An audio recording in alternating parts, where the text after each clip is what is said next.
আপনি ঠিক শুনেছেন। সংযুক্ত আরব আমিরাত ইউএই সরকার সম্প্রতি তাদের ভিসা ব্যবস্থায় বড় ধরনের পরিবর্তন এনেছে এবং 4টি নতুন ক্যাটাগরির ভিজিট ভিসা চালু করেছে। মূলত বিশ্বজুড়ে দক্ষ পেশাদার এবং পর্যটকদের আকৃষ্ট করতেই এই উদ্যোগ নেওয়া হয়েছে।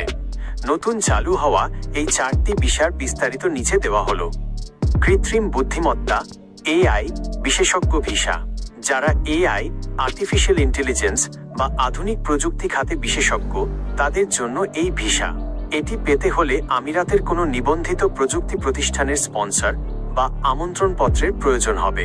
এটি একক বা একাধিকবার প্রবেশের সিঙ্গেল অর মাল্টিপল এন্ট্রি জন্য দেওয়া হতে পারে।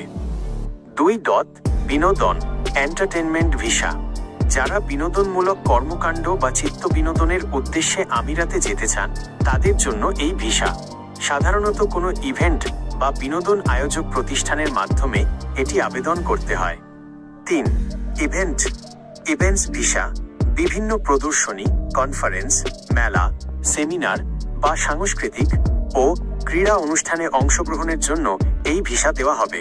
এই ভিসার জন্য আবেদন করতে সংশ্লিষ্ট অনুষ্ঠানের আয়োজক প্রতিষ্ঠানের আমন্ত্রণপত্র প্রয়োজন। 4.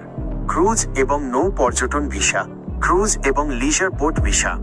যারা ক্রুজ শিপ বা প্রমোদতরীতে করে সমুদ্রপথে দুবাই বা আরব আমিরাতে ভ্রমণ করতে আসেন, তাদের জন্য এই বিশেষ মাল্টিপল এন্ট্রি ভিসা চালু করা হয়েছে। বিদ্যমান কিছু ভিসার নিয়মেও পরিবর্তন আনা হয়েছে। Business exploration visa. এখন থেকে এই ভিসার জন্য আবেদনকারীকে আর্থিক সচ্ছলতার প্রমাণ দিতে হবে অথবা বিদেশের কোনো সমজাতীয় প্রতিষ্ঠানে কাজের অভিজ্ঞতা থাকতে হবে। আত্মীয় স্বজনের ভিসা।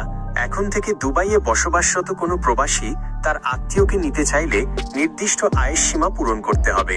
প্রথম স্তরের আত্মীয়ের জন্য মাসিক বেতন 4000 দিরহাম এবং তৃতীয় স্তরের জন্য 8000 দিরহাম। মানবিক ভিসা। যুদ্ধ বা প্রাকৃতিক দুর্যোগ কবলিত দেশের নাগরিকদের জন্য মানবিক বিবেচনায় বিশেষ ভিসার সুযোগ থাকছে। একটি গুরুত্বপূর্ণ বিষয়, বাংলাদেশি সাধারণ শ্রমিকদের জন্য নতুন করে ওয়ার্ক পারমিট বা ভিসা খোলার বিষয় এখনো সরকারিভাবে কোনো বিশেষ ঘোষণা আসেনি। তবে উল্লিখিত বিশেষ ক্যাটাগরির ভিসাগুলো নির্দিষ্ট শর্ত পূরণ করে আবেদন করা সম্ভব। আপনি কি বিশেষ কোনো ক্যাটাগরির ভিসা বা আবেদন প্রক্রিয়া সম্পর্কে আরও জানতে চান?